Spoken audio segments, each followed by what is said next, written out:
الحمد للہ وکفا والصلاة والسلام علی عباده الذین اصطفى خصوصاً علی افضلهم وخاتم النبیین محمد الامین وعلی آلہ وصحبہ اجمعین اما بعد فقد قال اللہ تبارک وتعالی کما ورد فی سورة البقرہ اعوذ باللہ من الشیطان الرجیم بسم اللہ الرحمن الرحیم سيقول السفهاء من الناس ما ولاهم عن قبلتهم التي كانوا عليها قل لله المشرق والمغرب يهدي من يشاء إلى صراط مستقيم وكذلك جعلناكم أمة وسطا لتكونوا شهداء على الناس ويكون الرسول عليكم شهيدا وما جعلنا القبلة التي كنت عليها إلا لنعلم من يتبع الرسول ممن ينقلب على عقبيه وإن كانت لكبيرة إلا على الذين هدى الله وما كان الله ليضيع إيمانكم إن الله بالناس لرؤوف رحيم قد نرى تقلب وجهك في السماء فلنولينك قبلة ترضاها فول وجهك شطر المسجد الحرام وحيث ما كنتم فولوا وجوهكم شطره وإن الذين أوتوا الكتاب ليعلمون أنه الحق من ربهم وما الله بغافل عما يعملون وَلَئِنْ أَتَيْتَ الَّذِينَ أُوتُوا الْكِتَابَ بِكُلِّ آيَةٍ مَا تَبِعُوا قِبْلَتَكَ وَمَا أَنْتَ بِتَابِعٍ قِبْلَتَهُمْ وَمَا بَعْضُهُمْ بِتَابِعٍ قِبْلَةَ بَعْضٍ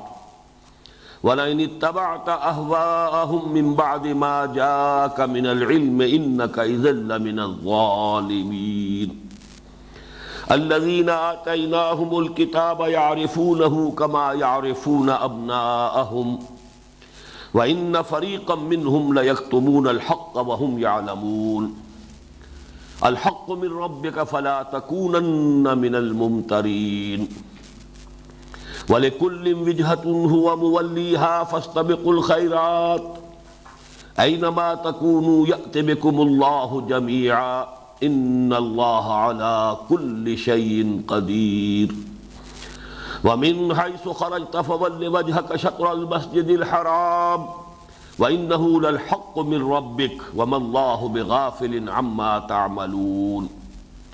ومن حیث خرجت فول وجهك شطر المسجد الحرام وحيث ما كنتم فولوا وجوهكم شطره لئلا يكون للناس عليكم حجة ومن حيث خرجت فول وجهك شطر المسجد الحرام وحيث ما كنتم فولوا وجوهكم شطره لئلا يكون للناس عليكم حجة إلا الذين ظلموا منهم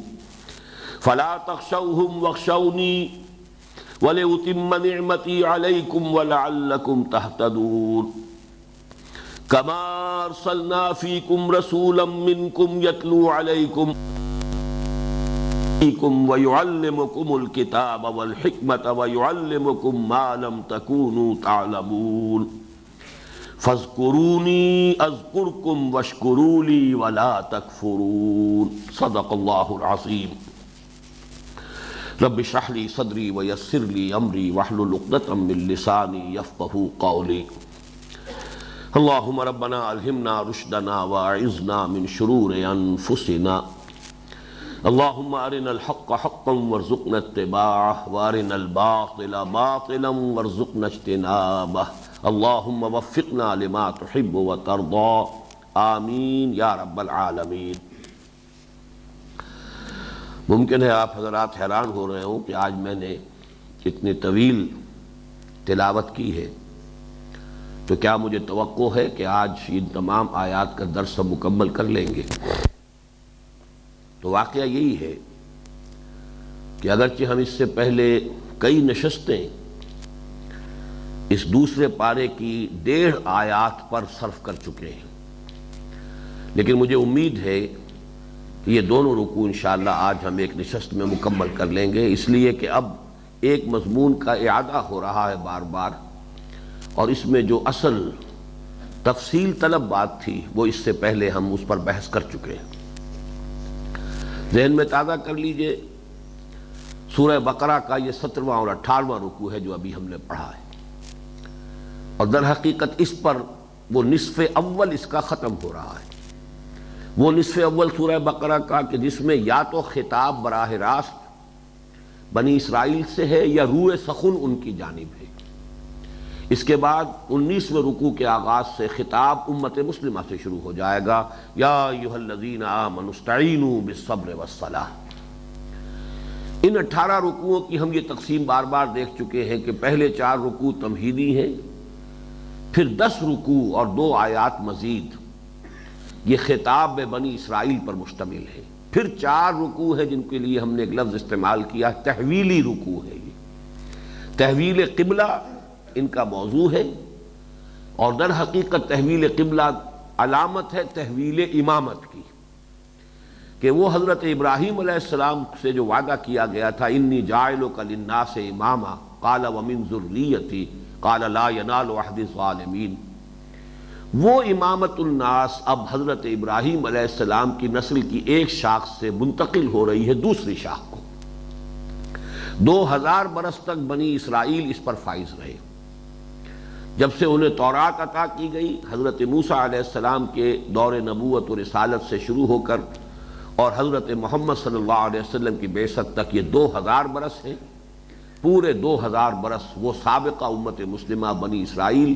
اس مقام اور مرتبے پر فائز رہے۔ اب امت محمد صلی اللہ علیہ وسلم جو نبوت و رسالت محمدی کی بنیاد پر وجود میں آئی ہے، اب وہ منصب وہ مرتبہ اسے منتقل ہو رہا ہے، اور اس امامت کی منتقلی کے لیے بطور علامت ہے تحویل قبلہ، کہ وہ جو قبلہ رہا بیت المقدس یروشلم، اب وہ ہمیشہ کے لیے متروک ہو رہا ہے، اور اب ہمیشہ کے لیے اہل توحید کا قبلہ جو ہے وہ خانہ کعبہ ہے، مسجد حرام ہے، بیت اللہ ہے۔ اس کے ضمن میں ہم نے پہلی آیت پڑھ لی، سَيَقُولُ السُّفَهَاءُ مِنَ النَّاسِ مَا وَاللَّهُ مَنْ قِبْلَتِهِمُ الَّتِي كَانُوا عَلَيْهَا،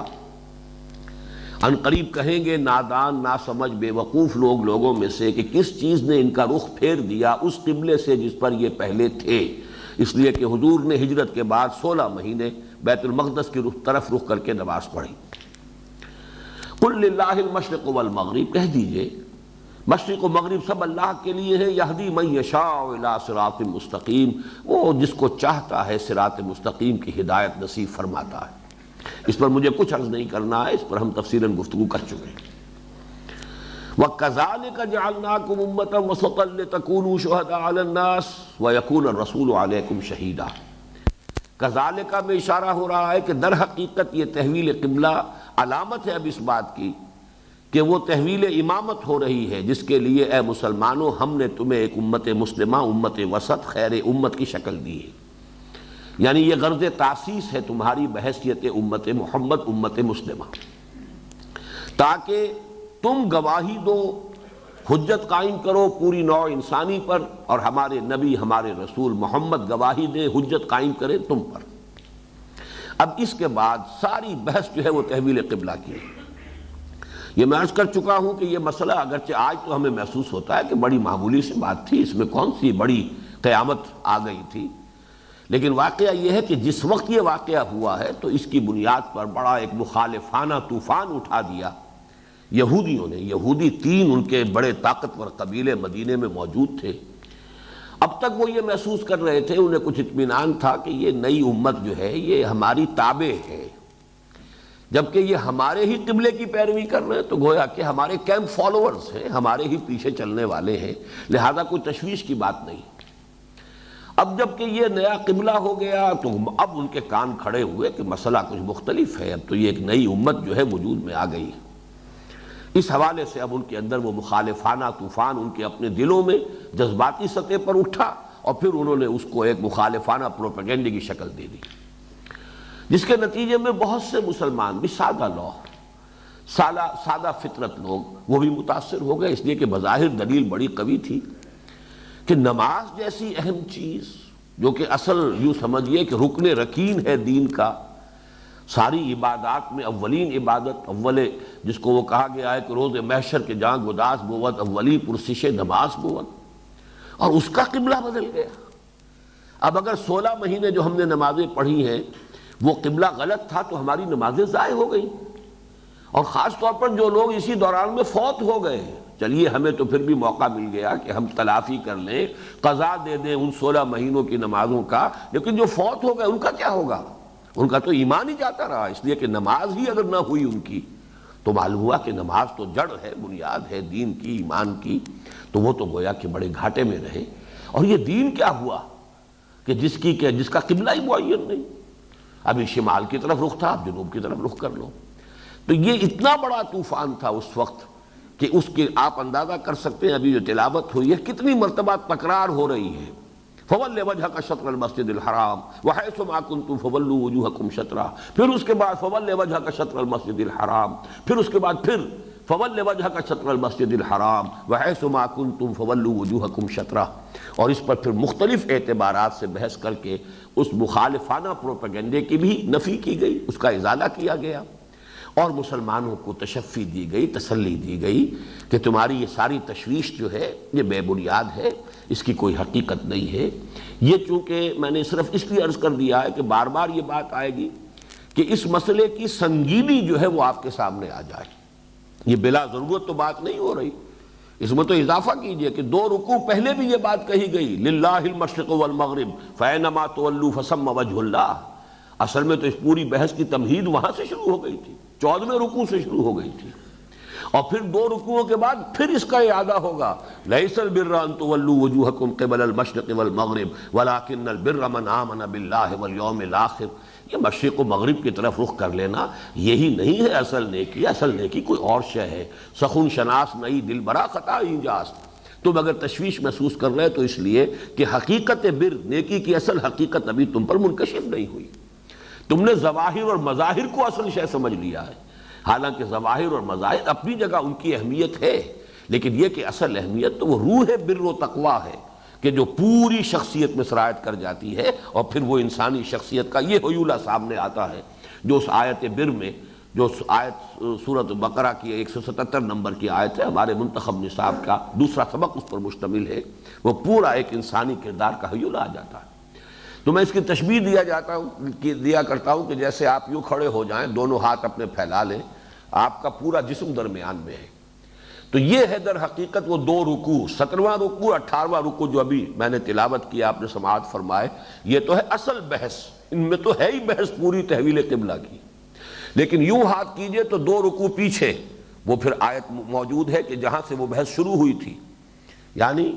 للہ المشرق والمغرب فینما تولوا فثم وجہ اللہ، ادھر کا آیت اس کا ہاتھ وسیع کیا آپ نے، اس کو ایکسٹینڈ کیا، تو پھر 2 رکوعوں کے بعد پھر وہ آیت آ رہی ہے، لیس البر ان تولوا وجوہکم قبل المشرق والمغرب، گویا کہ یہاں سے وہاں تک بحث چل رہی ہے تحویل قبلہ کی، اگرچہ جو اس کی اصل بحث ہے وہ ان 2 رکوعوں میں۔ اب آئیے بس اس سے زیادہ ہم آج اس تمہید پر وقت صرف نہیں کریں گے۔ فرمایا وما جعلنا القبلۃ التی کنت علیہا، اور ہم نے نہیں ٹھہرایا تھا اس قبلے کو جس پر کہ اے محمد صلی اللہ علیہ وسلم آپ تھے، یعنی یہ 16 ماہ جو آپ کا قبلہ رہا ہے وہ ہم نے نہیں ٹھہرایا، نہیں قرار دیا، نہیں بنایا، الا لنعلم، مگر اس لیے کہ ہم دیکھیں، من یتبع الرسول، کون ہیں وہ لوگ کہ جو رسول کا اتباع کرتے ہیں ہر حال میں، رسول کی بات کی پیروی کرتے ہیں، رسول کا کہنا مانتے ہیں، ممن ینقلب علی عقبیہ، ان کو جدا کر دیں، ممیز کر دیں ان لوگوں سے کہ جو اپنی ایڑیوں کے بل لوٹ جانے والے ہیں۔ یہاں اصل حکمت بیان ہو رہی ہے کہ یہ تحویل قبلہ کا مسئلہ 2 دفعہ جو چکر چلا، یہ کیوں چلا، اس کی حکمت کیا ہے؟ اللہ تعالیٰ کا کوئی کام حکمت سے خالی نہیں ہے، فعل الحکیم لا یخلو عن الحکمہ، کسی حکیم اور دانا انسان کا بھی کوئی فعل جو ہے وہ حکمت سے خالی نہیں ہوتا، تو اللہ تعالیٰ کا اتنا بڑا فیصلہ یہ بغیر حکمت کے کیسے ہے؟ حکمت ہے، اس کو سمجھو۔ لیکن پہلے نوٹ کیجئے کہ وما جعلنا میں اس کو اللہ تعالیٰ اپنی طرف منسوب کر رہے ہیں، حالانکہ پورے قرآن میں کوئی آیت ہمیں نہیں ملتی کہ جس میں حضور کو یہ حکم دیا گیا ہو کہ آپ خانہ کعبہ کی طرف رخ کرنے کی بجائے اب بیت المقدس کی طرف رخ کر کے نماز پڑھیے، جبکہ اللہ تعالیٰ فرما رہے ہیں کہ یہ قبلہ جو تھا یہ ہم نے مقرر کیا تھا۔ اب اس کا مفہوم کیا ہے؟ پہلا مفہوم، اور وہ اس اعتبار سے بہت اہم ہے کہ وحی خفی کے لیے یہ ایک بہت بڑی دلیل ہے قرآن مجید میں کہ حضور کو وحی صرف وحی جلی نہیں آتی تھی، وحی خفی بھی آتی تھی۔ قرآن مجید ریکارڈ ہے وحی جلی کا۔ وحی جلی یہ وحی متلو کہلاتی ہے، جس کی تلاوت کی جاتی ہے، اور یہ وحی باللفظ ہے، اس کا ایک ایک حرف جو ہے وہ اللہ کی طرف سے ہے۔ ایک وحی خفی ہے کہ ایک مفہوم حضور صلی اللہ علیہ وسلم کے قلب مبارک پر اتار دیا جاتا تھا، اسے ہم القاء بھی کہتے ہیں، الہام بھی کہتے ہیں۔ یہ القاء اور الہام جو ہے عام انسانوں کو بھی ہو سکتا ہے، غیر نبی کو بھی ہو سکتا ہے، لیکن نبی کو جب القاء و الہام ہوتا ہے تو وہ بھی قطعی ہوتا ہے، وہ بھی اللہ تعالیٰ کے حکم کے درجے میں ہوتا ہے۔ جیسے کہ آپ کو معلوم ہے حضرت ابراہیم کو حضرت اسماعیل کو ذبح کر دینے کا حکم خواب میں ملا ہے، وہ وحی جلی نہیں تھی۔ انی ارا فی المنام انی اذبحک فانظر ماذا تری، نبی کا خواب بھی وحی ہے، لیکن یہ جو چاہے رؤیا صالحہ ہو، چاہے وہ کوئی الہام ہے، کوئی القاء ہے، نفس فی الروع ہے، یہ تمام چیزیں جو یہ وحی خفی کہلاتی ہیں۔ تو معلوم ہوا کہ حضور کو اللہ تعالیٰ نے وحی خفی کے ذریعے سے یہ حکم دیا کہ آپ اب نماز کے لیے اپنا رخ یا وہ شلم کی طرف کیجئے، شمال کی طرف کیجئے۔ ایک اس کی تعویل یہ ہے۔ دوسری تعویل یہ بھی ہو سکتی ہے کہ یہ حضور صلی اللہ علیہ وسلم کا اپنا اجتہاد ہو، لیکن جو اجتہاد نبوی جس کو اللہ تعالیٰ کی طرف سے تسلیم کر لیا جائے، اس کو ریکگنائز کر لیا جائے، ایکنالج کر لیا جائے، وہ بھی گویا کہ اللہ کی طرف سے ہے۔ اس کو اصطلاح شریعت میں بلکہ حدیث، فن حدیث کی اصطلاح میں تقریر کہا جاتا ہے۔ حدیث کہتے ہیں ہم جس کو خبر کہتے ہیں، وہ حضور صلی اللہ علیہ وسلم کا قول یا فعل یا تقریر ہے۔ کیا معنی؟ یا تو کوئی بات حضور نے فرمائی وہ حدیث ہے، یا کوئی کام حضور نے کیا وہ بھی حدیث ہے، یا کوئی کام حضور کے سامنے کیا گیا اور آپ نے اسے روکا نہیں، یہ بھی گویا کہ امپلائیڈ ہے ریکگنیشن، اور امپلائیڈ پرمیشن اس کے اندر ہو گئی کہ حضور کے سامنے ایک کام ہوا اور حضور نے اس تقریر کے معنی یہ ہے، یہاں پہ تقریر وہ نہیں ہے جو میں کر رہا ہوں، بلکہ تقریر برقرار رکھنا، کسی چیز کو اپنی جگہ پر قائم رکھنا۔ حضور نے کوئی کام، حضور کے سامنے کسی صحابی نے کوئی فعل کیا، کوئی کام کیا اور حضور نے اس پر نکیر نہیں کی، روکا نہیں، تو گویا کہ وہ بھی شریعت کا جز بن گئی، اب یہ وہ دلیل بن گئی۔ اگر غلط ہوتی تو حضور روک دیتے۔ اسی طرح حضور کے اجتہاد پر اگر اللہ کی طرف سے روک ٹوک نہ آئے، آپ کو منع نہ کیا جائے، تو اجتہاد محمدی صلی اللہ علیہ وسلم کو اگر اللہ تعالیٰ برقرار رکھتا ہے تو یہ اللہ کی تقریر ہے، اور یہ گویا کہ یہ بھی اللہ کی طرف سے اسے ریکگنیشن مل گئی، اللہ کی طرف اس کی نسبت صحیح ہوگی۔ ایک دوسری تعویل یہ بھی ہے۔ اب یہ کہ یہ اجتہاد کیوں تھا، کس بنیاد پر تھا؟ اگر تو یہ وحی خفی تھی، اللہ کا حکم تھا براہ راست، تب تو یہ سوال اٹھتے ہی نہیں۔ وہ تو اللہ کی حکمت ہے، اللہ خود جانتا ہے، اللہ جو چاہتا ہے حکم دیتا، یحکم ما یرید، جو حکم چاہتا دیتا، اگرچہ ہمارا اجمالی یقین ہے کہ وہ حکمت پر مبنی ہے۔ لیکن اجتہاد اگر حضور کا تھا جسے کہ اللہ تعالیٰ نے برقرار رکھا، اور تقریر خداوندی کے ذریعے سے وہ گویا کہ منسوب ہو رہا ہے اللہ کی طرف، تو سوچنے کی بات ہے کہ آپ کے اجتہاد کی بنیاد کیا ہو سکتی تھی۔ آپ کے اجتہاد کی ایک بنیاد یہ ہو سکتی تھی کہ اصول ہے، یہ دین کے معاملے میں چونکہ تسلسل ہے، یہ وہی دین چلا رہا ہے آدم سے اور محمد الرسول اللہ تک، دین میں کوئی فرق نہیں ہے۔ جو چیز سابقہ امت کی منسوخ نہ ہوئی ہو وہ گویا کہ برقرار ہے، چونکہ جب تک کہ اس منسوخی قبلہ کا حکم نہیں آیا تو سابقہ امت کا قبلہ ہی گویا کہ مسلمانوں کے لیے وہ واجب الاتباع ہے، اس لیے کہ سابقہ امت وہ جس شریعت پر تھی وہ بھی تو شریعت خداوندی تھی، اور اس کا جب تک کہ کسی معاملے میں اس کی منسوخی نہیں ہو جاتی، یہی وجہ کچھ عرصے پہلے وہ آیت آ چکی ہے، ما ننسخ من آیت او ننسها نأت بخیر منہا او مثلہا، تو گویا کہ سابقہ شریعت کی جو شے منسوخ نہ ہوئی ہو اور جب تک اس کی منسوخی کا اعلان قرآن میں نہیں ہوتا وہ شے قائم رہے گی۔ یہی وجہ حضور تشریف لائے مدینے میں، آپ نے دیکھا عاشورہ کا روزہ رکھتے ہیں، آپ نے فرمایا ہم بھی رکھیں گے، اس لیے کہ سابقہ امت کا تعامل ہے، سابقہ امت کی چیز ہے، جب تک کہ اس کے بارے میں کوئی نیا حکم قرآن میں نہیں آتا وہ ہم پر بھی لاگو ہے۔ اور اسی کے حوالے سے نوٹ کر لیجئے بہت اہم مسئلہ ہے رجم کا۔ رجم جو شریعت محمدی میں ہے صلی اللہ علیہ وسلم، اصل میں وہ تسلسل ہے شریعت موسوی کا۔ تورات کا حکم ہے کہ جس کو حضور نے پھر قائم رکھا ہے اور اپنے عمل کے ذریعے سے برقرار کیا رکھا ہے، حالانکہ اس کے لیے قرآن مجید میں کوئی آیت نازل نہیں ہوئی، لیکن قرآن مجید میں اس کی تنسیخ کا نہ آنا دلیل قطعی ہے کہ وہ رجم جو ہے برقرار رہے گا، اس لیے کہ سابقہ امت میں شادی شدہ زانی اور زانیہ کی سزا رجم ہے۔ تو اس اصول کو اچھی طرح جان لیجئے کہ حضور کا یہ اجتہاد اس اصول پر مبنی ہو سکتا ہے کہ سابقہ امت کا جو تسلسل ہے اسی کو برقرار رکھا جائے گا جب تک کہ وہ منسوخ نہ ہو جائے۔ اس میں ایک اور بات بھی ہو سکتی ہے ضمنی، کہ حضور نے مصلحت کو بھی دیکھا ہو، اور وہ مصلحت یہ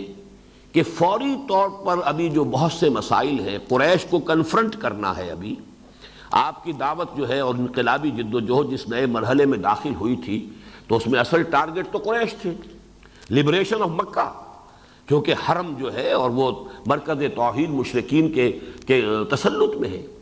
تو اس وقت جس حد تک بھی ممکن ہو سکے دوسرا فرنٹ نہ کھولا جائے، یہودیوں کے ساتھ ابھی کنفرنٹیشن کا آغاز نہ کیا جائے، تو ایک مصلحت بھی آیا یہ حضور کے اپنے اجتہاد کی بنیاد تھی یا نہیں، لیکن یہ مصلحت فی الواقع تو حاصل ہوئی، اس لیے کہ آپ کو جسے آپ کہتے ہیں کہ بریدنگ سپیس مل گئی، آپ کو وہ وقت مل گیا کہ جس وقت کے دوران میں آپ نے کنسولیڈیشن جو ہے مکہ مدینے کے اندر اپنی حیثیت کو پوری طرح مستحکم کر لیا، مسلمانوں میں مواخات کرا دی، یہ مہاجرین اور انصار کے درمیان محبت کا رشتہ اور بھائی چارے کا رشتہ قائم فرما دیا، پھر یہ کہ آپ نے اسی عرصے کے دوران وہ 8 جو ہے مہمات بھیجی ہیں، یہ سب کے سب اسی عرصے میں ہو رہا ہے۔ اگر وہ گھر پر بھی فرنٹ کھل چکا ہوتا، اگر اوپن اور ڈائریکٹ ہاسٹیلٹی یہود کی طرف سے بھی شروع ہو جاتی، تو آپ یکسو ہو کر اقدام، جسے ہم نے کہا منہج انقلاب نبوی میں کہ اقدام کا جو مرحلہ شروع ہوا ہے ہجرت کے بعد، حضور اس طرح یکسو ہو کر اپنے اس اقدام کے مرحلے پر اپنی توجہات کو مرکوز نہ کر سکتے۔ یہ مصلحت بالفعل تو ظاہر ہوئی۔ یہ دوسری بات ہے جو میں عرض کر رہا ہوں کہ آیا حضور کے پیش نظر بھی یہ تھی یا نہیں، یہ ہم یقین سے نہیں کہہ سکتے، اور آیا یہ حضور کا اجتہاد اس بنیاد پر تھا یا نہیں، یہ ہم یقین سے نہیں کہہ سکتے، بلکہ جیسا کہ میں نے عرض کیا یہ چیز بھی قطعی نہیں ہے کہ یہ حضور کے اجتہاد ہی پر مبنی بات تھی، بلکہ ہو سکتا ہے کہ یہ وما جعلنا القبلۃ التي كنت عليها یہ وحی خفی کی بنیاد پر ہو، اللہ تعالیٰ کی طرف سے وحی خفی کے ذریعے سے حضور کو یہ حکم دیا گیا۔ بہرحال اب آئیے اگلی بات کی طرف کہ اس کی حکمت کیا تھی۔ إِلَّا لِنَعْلَمَ مَنْ يَتَّبِعُ الرَّسُولَ مِمَّنْ يَنْقَلِبُ عَلَىٰ عَقِبَيْهِ، لِنَعْلَمَ کا ترجمہ میں نے کیا تاکہ ہم دیکھ لیں، تاکہ بات واضح ہو جائے، تاکہ کھل جائے، اس لیے کہ یہ اہل سنت کا جو عقیدہ ہے کہ اللہ تعالیٰ کو بدع نہیں ہوتا، یہ بدع کا لفظ استعمال کرتے ہیں اہل تشیع اور معتزلہ، ان کا عقیدہ یہ ہے کہ اللہ کو بدع بھی ہوتا ہے۔ کیا معنی؟ کسی شے کے وقوع میں آنے کے بعد علم ہونا۔ ہمارا عقیدہ یہ ہے کہ اللہ کو ہر شے ازل سے معلوم ہے، اس کا ازل مکمل، اس کا علم مکمل ہے ازل سے، کوئی شے بھی کسی شے کے وقوع کے بعد اس کے علم میں نہیں آتی، وہ پہلے سے جانتا ہے۔ لیکن یہ چونکہ بات جو ہے وہ جو عقلیت پرست لوگ ہیں یا عقلیت گزیدہ لوگ ہیں جو ریشنلزم کے مت والے ہیں، پھر ان کے لیے یہ چیز جو ہے قابل قبول نہیں ہے، آسانی سے ہضم نہیں ہو سکتی، پیلیٹیبل نہیں ہے، تو وہ کہتے ہیں نہیں ایسا بھی ہو، اور وہ ان کے لیے دلیل یہی ہے لِنَعْلَمَ تاکہ ہم جانیں، تاکہ ہم دیکھیں، ہم ترجمہ کرتے ہیں تاکہ ہم دیکھیں، واضح کر دیں، اگرچہ لفظی ترجمہ وہی ہے تاکہ ہم جانیں، لِنَعْلَمَ مَنْ يَتَّبِعُ الرَّسُولَ، ہم جان لیں کہ کون اتباع کرتا ہے رسول کی اور کون اپنی ایڑیوں کے بل لوٹ جاتا ہے۔ لیکن یہ کہ اہل سنت کا جو ترجمہ ہے وہ میں اس سے پہلے بھی ہمارے سورہ عنکبوت میں بھی یہ آتا ہے وَلَيَعْلَمَنَّ اللَّهُ الَّذِينَ آمَنُوا وَلَيَعْلَمَنَّ الْمُنَافِقِينَ، اللہ تو جان کر رہے گا اہل ایمان کو اور اللہ جان کر رہے گا منافقین کو، وَلَيَعْلَمَنَّ اللَّهُ الَّذِينَ صَدَقُوا وَلَيَعْلَمَنَّ الْكَاذِبِينَ، اللہ جان کر رہے گا جھوٹوں کو بھی اور اللہ جان کر رہے گا سچوں کو بھی۔ تو گویا کہ اللہ کو پہلے سے معلوم نہیں، یہ ترجمہ ہم نہیں کرتے، ہم اس کی ترجمانی کرتے ہیں کہ اللہ تعالیٰ ظاہر کر دینا چاہیے، دودھ کا دودھ پانی کا پانی جدا کر دینا چاہتا ہے، لِيُحِقَّ الْحَقَّ وَيُبْطِلَ الْبَاطِلَ، باطل کا باطل ہونا ثابت ہو جائے، حق کا حق ہونا ثابت ہو جائے، حجت قائم ہو سکے۔ تو یہ یہاں پر بھی ترجمہ کیجئے، الا لنعلم، مگر ہماری حکمت یہ تھی کہ ہم ظاہر کر دیں، کھول دیں، لوگوں پر عیاں کر دیں، من یتبع الرسول ممن ینقلب علی عقبیہ، جدا جدا کر دیں ان لوگوں کو کہ جو رسول کا اتباع کرنے والے ہیں اور ان لوگوں کو کہ جو اپنی ایڑیوں کے بل لوٹ جانے والے ہیں۔ کیا معاملہ؟ اب یہ دیکھیے اس کا 2 مرتبہ اطلاق ہوا ہے، چونکہ ظاہر بات ہے کہ جو مکے کے مسلمان تھے، مہاجرین جنہیں اب ہم کہیں گے جو آ گئے مدینے، یا بھی کچھ لوگ تھے جنہوں نے ہجرت نہیں کی تھی، ضعفاء بھی تھے، کمزور لوگ بھی تھے، جب تک حضور صلی اللہ علیہ وسلم مکے میں مقیم رہے، اس کی روایات کافی ملتی ہیں کہ آپ جب نماز پڑھتے تھے مکے میں تو استقبال قبلتین کرتے تھے، یعنی ایسے کھڑے ہوتے تھے کہ بیک وقت خانہ کعبہ بھی سامنے اور یروشلم بھی سامنے، اور یہ فزیکلی پاسبل تھا، اس لیے کہ مکے کے شمال میں ہی ہے مدینہ اور اسی لائن میں سیدھا یروشلم بھی ہے۔ تو اگر آپ خانہ کعبہ کے جنوبی سمت میں کھڑے ہو جائیں، یعنی یہ کہ وہ جو رکنین کہلاتے ہیں، 2 رکن، رکن یمانی اور رکن وہ اسود جو ہے جس پہ حجر اسود ہے، اگر ان دونوں کے مابین کھڑے ہیں آپ اور خانہ کعبہ سامنے ہے تو گویا کہ استقبال قبلتین، بیک وقت 2 قبلوں کا آپ استقبال کر رہے ہیں، آپ خانہ کعبہ بھی آپ کے سامنے ہے اور یہی یروشلم جو ہے وہ بھی سامنے ہے۔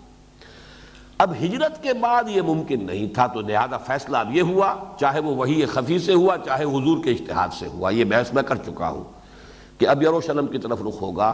اور یہ بہت بڑا امتحان بن گیا مکے کے لوگوں کے لیے، اس لیے کہ خانہ کعبہ جو ہے اس کی ایک مذہبی حیثیت تو ابھی قرآن مجید کے نزول کے ذریعے سے واضح ہو رہی ہے، ان کے لیے یہ نیشنل مونومنٹ تھا،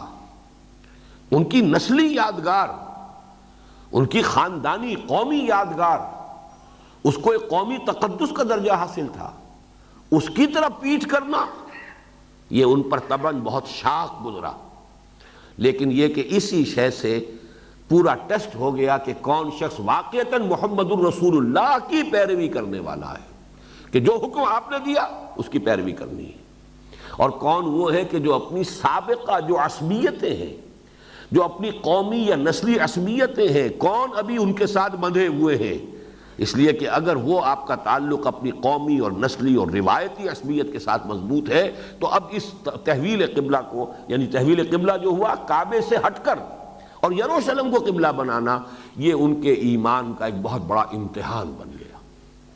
لیکن یہ کہ بہرحال صحابہ کرام کا جو ایمان جس درجے گہرا ہو چکا تھا،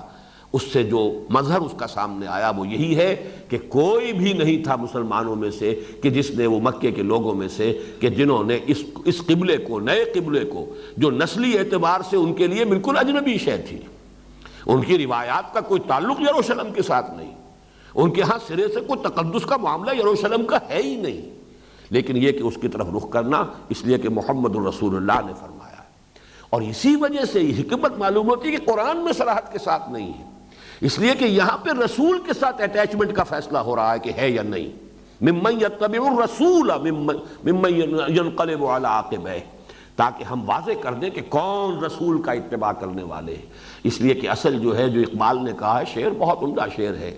بمصطفیٰ برساں خیش را کے دی ہما اوست، اگر بہو نہ رسیدی تمام بولا بیست۔ دین تو اصل میں نام ہے محمد الرسول اللہ کے اتباع،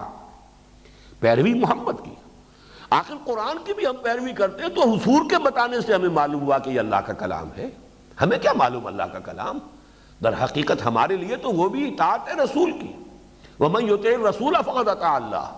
جس نے رسول کی اطاعت کی اس نے اللہ کی اطاعت کی، اس لیے کہ در حقیقت رسول اللہ کے احکام بھی ہمیں رسول کے ذریعے سے مل رہے، تو جس چیز کو پختہ کرنا مقصود ہے وہ رسول کی اطاعت اور رسول کا اتباع ہے۔ اس میں اللہ کی اطاعت تو گویا کہ امپلائیڈ ہے،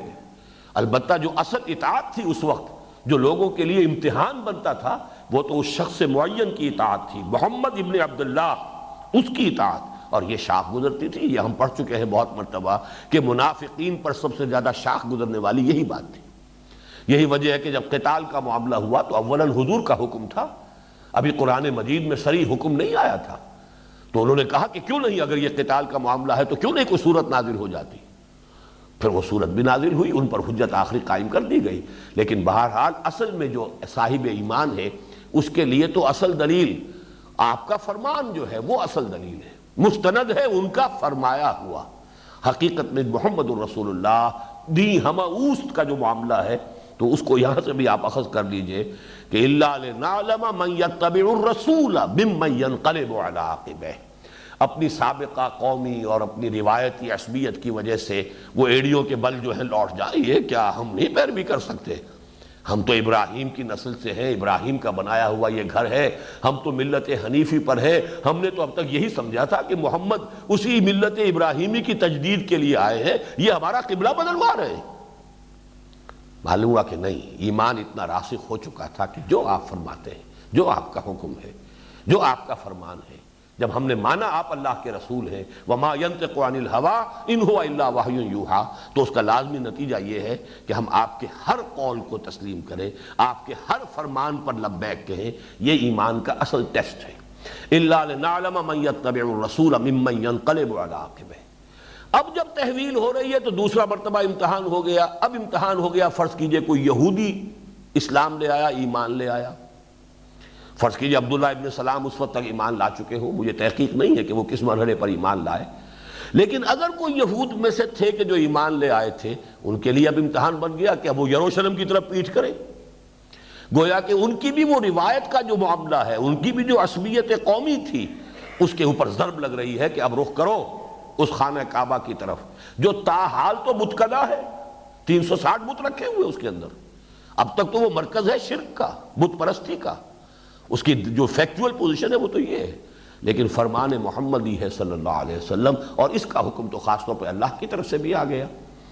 تو یہ گویا کہ دو طرفہ امتحان بن گیا. یہ امتحان لینا اللہ فرما رہے ہیں، یہ حکمت تھی کہ ہم نے کچھ عرصے کے لیے وہ قبلہ درمیانی عرصے کے لیے معین کیا، اور اب اس کی ہم تحویل کر رہے ہیں.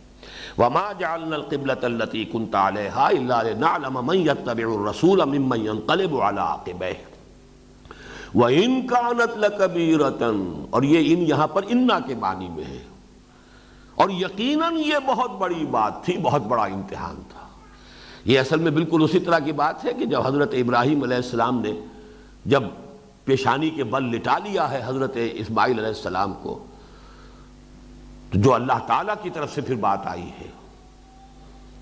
بس ابراہیم بس واقع ان ھذا لہو البلاء المبین،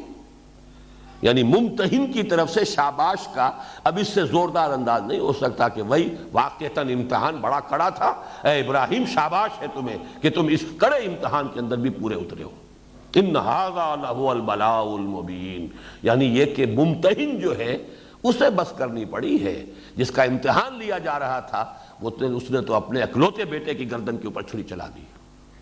حکم کی فرما برداری تو پھر اس کا نام ہے. اذ قال له ربه اسلم قال اسلمت لرب العالمین فلما اسلما وتلہ للجبین. بالکل وہ بات یہاں کہی جا رہی ہے، یہ امتحان معمولی نہیں تھا. وَإِن كَانَتْ لَكَبِيرَةً، یقیناً یہ ایک بہت بڑی بات تھی. إِلَّا عَلَى الَّذِينَ هَدَى اللَّهُ، سوائے ان کے کہ جنہوں اللہ نے ہدایت دے دی ہو. یہاں یہ ہدایت کا لفظ آیا اس معنی میں جو سورہ تغابن میں ہے، وَمَن يُؤْمِن بِاللَّهِ يَهْدِ قَلْبَهُ، جو حقیقتاً ایمان رکھتا ہے اللہ پر، اللہ اس کے دل کو ہدایت دے دیتا ہے. ہدایت کس بات کی؟ تسلیم و رضا کی. سر تسلیم خم ہے جو مزاج یار میں آئے، جو حکم ہے حاضر، یہ ہے ہدایت. تو الا ان كانت لكبيرة الا على الذين هدى الله وما كان الله ليضيع ایمانكم. اور اے مسلمانوں اس تشویش میں مبتلا نہ ہو جاؤ کہ جو فوت ہو گئے ان کے ایمان ضائع ہو گئے، یا تمہاری 16 مہینہ کی نمازیں ضائع ہو گئی. نہیں، وہ بھی حکم رسول کا تھا. نمازیں ادھر پڑھی، وہ نمازیں بھی پوری ہیں، ان میں کوئی نقص نہیں ہے. اور یہ بھی حکم اب رسول کا اور اللہ کا تمہارے سامنے آ رہا ہے، اب ادھر نماز پڑھو گے تو چونکہ یہی اب حکم ہے، یہ نمازیں بھی صحیح ہیں اور درست ہیں، کسی کی کوئی نماز ضائع نہیں ہوئی. اور نماز کی عظمت کے اعتبار سے نماز کے لیے لفظ ایمان آ رہا ہے، چونکہ تشویش یہی ہو گئی تھی کہ ہمارا تو ایمان ضائع ہو گیا، خاص طور پر جو فوت ہو گئے اس عرصے کے دوران. چلیے جیسا کہ میں نے عرض کیا، ہمارے لیے تو امکان ہے 16 مہینے کی نمازوں کی بھی قضا دے لیں گے، لیکن یہ کہ جو مر گئے ان کا کیا ہوگا؟ وَمَا كَانَ اللَّهُ لِيُضِيعَ ایمانکم، اللہ کی یہ شان نہیں ہے کہ وہ تمہارے ایمانوں کو ضائع کر دے. ان اللہ بالناس لرؤوف الرحیم. یہ بالکل اسی طرح کا انداز ہے جس سورہ مائدہ میں آیت نازل ہوئی ہے. جب شراب کی حرمت کا آخری حکم آیا تو لوگوں کو تشویش ہوئی. اگر ایسی بری شے تھی، حرام مطلق تھی، نجس شے تھی، تو ہم تو اب کسی کو 60 برس ہو گئے پیتے ہوئے، کسی کو 50 برس ہو گئے پیتے ہوئے. تو انہیں یہ احساس ہوا کہ ہمارے تو وجود کے ہر سیل کے اندر شراب داخل ہوئی ہوئی ہے، یہ نجاست جو ہے اس سے ہم کیسے پاک ہوں گے؟ تو اس تشویش کے ازالے کے لیے وہ آیت نازل ہوئی کہ کوئی نہیں، لیس علی الذین آمنوا وعملوا الصالحات جناح فیما طعموا. اب تک جو کچھ کھا پی چکے اس میں کوئی جناح نہیں، کوئی ان کے اوپر گناہ نہیں، کوئی ان پر الزام نہیں. جب تک کہ حرمت کا آخری حکم نہیں آیا تھا تم شرابیں پیتے رہے، کوئی حرج کی بات نہیں. لیس علی الذین آمنوا وعملوا الصالحات جناح فیما طعموا اذا ما اتقوا وآمنوا وعملوا الصالحات ثم اتقوا وآمنوا ثم اتقوا واحسنوا واللہ یحب المحسنین. جبکہ وہ مسلسل ایمان کی طرف بڑھتے چلے گئے، جس وقت جو حکم آیا، جو مرحلہ آیا، بصر و چشم حاضر رہے. تو اب یہ جب تک کہ اس حرمت کا حکم آخری نہیں آیا تھا، جو تم نے کھایا پیا ہے، خنزیر کی حرمت کا بھی جب تک حکم نہ آیا ہو، اگر خنزیر بھی کھایا پیا ہے تو اس سے وہ کوئی تمہارے وجود کا جزو لازم نہیں بن گیا ہے، اس لیے کہ وہ اس وقت تک جب تک کہ حرمت کا حکم نہ آیا ہو اس وقت تک وہ حرام ہے ہی نہیں. لہذا کوئی تشویش جو ہے، یہ چنتا جو تمہیں ہو رہی ہے، اس کی کوئی ضرورت نہیں ہے، اس تشویش کو دور کر دو. وہی انداز یہ ہے وَمَا كَانَ اللَّهُ لِيُضِيعَ ایمانکم ان اللہ بالناس لرؤوف الرحیم. اللہ تو انسانوں کے حق میں رؤوف ہے، رحیم ہے. وہ کیسے؟ ایسا معاملہ اس سے کیسے تم توقع کرتے ہو، اندیشہ رکھتے ہو کہ وہ ایسے خلوص کے ساتھ پڑھی ہوئی نمازیں ضائع کر دے گا؟ قد نرا تقلب وجهک فی السماء. یہاں کننا کا لفظ محذوف ہے، قد کننا نرا. یہاں قد آیا ہے صرف تاکید کے لیے، اصل میں کننا نرا، ہم دیکھتے رہے تھے. یہ در حقیقت ماضی استمراری کے لیے ہے. قد کننا نرا، ہم یقیناً دیکھتے رہے تھے اے نبی. تقلب وجهک فی السماء، آپ کے چہرے کا بار بار آسمان کی طرف اٹھنا. ایک حالت منتظرہ تاری تھی حضور پر صلی اللہ علیہ وسلم، کب یہ حکم آئے. یہ حالت منتظرہ، یہ آپ کا بار بار وحی کے انتظار میں یہ آپ کی نگاہوں کا آسمان کی طرف اٹھنا. پہلے تو یہ دیکھیے کہ حضور کے ساتھ خطاب کا کیا انداز ہے، شفقت اور محبت اور عنایت اور التفات جسے کہتے ہیں. قد نرا تقلب وجهک فی السماء، ہم دیکھتے رہے یقیناً اے نبی، اے محمد، آپ کے چہرے کا بار بار آسمان کی طرف اٹھنا. فَلَنُوَلِّيَنَّكَ قِبْلَةً تَرْضَاهَا، تو ہم لازماً تحویل کر دیں گے، پھیر دیں گے اس قبلے کی طرف جو آپ کو پسند ہے. فَوَلِّ وَجْهَكَ شَطْرَ الْمَسْجِدِ الْحَرَامِ، تو لو اب پھیر دو اپنے رخ کو مسجد حرام کے رخ پر، اس کی جانب. وَمِنْ حَيْثُ وَحَيْثُ مَا كُنْتُمْ فَوَلُّوا وُجُوهَكُمْ شَطْرَهُ. پہلے چونکہ صیغہ واحد میں حضور سے خطاب تھا، اب یہاں امت مسلمہ کو جمع کے صیغے میں، اور جہاں کہیں بھی اے مسلمانوں تم ہو اسی کی طرف اپنا رخ کیا کرو نماز میں. وَمَا اللَّهُ وَإِنَّ الَّذِينَ أُوتُوا الْكِتَابَ لَيَعْلَمُونَ أَنَّهُ الْحَقُّ مِنْ رَبِّهِمْ وَمَا اللَّهُ بِغَافِلٍ عَمَّا يَعْمَلُونَ. اور جن لوگوں کو کتاب دی گئی تھی وہ خوب جانتے ہیں کہ یہ حق ہے ان کے رب کی طرف سے، اور اللہ غافل نہیں ہے اس سے جو کچھ وہ کر رہے ہیں. اب یہاں بھی جو ایک مسئلہ ہے وہ یہ کہ حضور کیوں منتظر تھے، بار بار کیوں آپ کی نگاہ اٹھ رہی تھی. اس کی تعویلات یہ ہو سکتی ہیں کہ ایک تو بر بنائے طبع، حضور کو بھی جو کعبے کے ساتھ محبت تھی، جب ہجرت کے لیے روانگی کے وقت جو ہے آپ لپٹے ہیں کعبے کے ساتھ، آپ نے فرمایا اے کعبہ مجھے تجھ سے بڑی محبت ہے لیکن کیا کروں، یہاں کے لوگ مجھے رہنے نہیں دے رہے. تو آپ پر شاک گزر رہی تھی یہ کعبے کی مفارقت جس کو کہنا چاہیے. تو اب یہ کہ وہ آپ کی محبت طبعی محبت، یہ طبعی محبت نسلی بھی ہو سکتی ہے، آخر طبع انسانی ہے. اگر ایک آپ کے شیرخوار بچے کا عالم نزع جو تھا اس کے اندر آپ کی آنکھوں سے آنسو آ گئے تھے تو یہ کوئی منافی نہیں ہے، یہ طبع بشری ہے، یہ ایک فطرت انسانی ہے.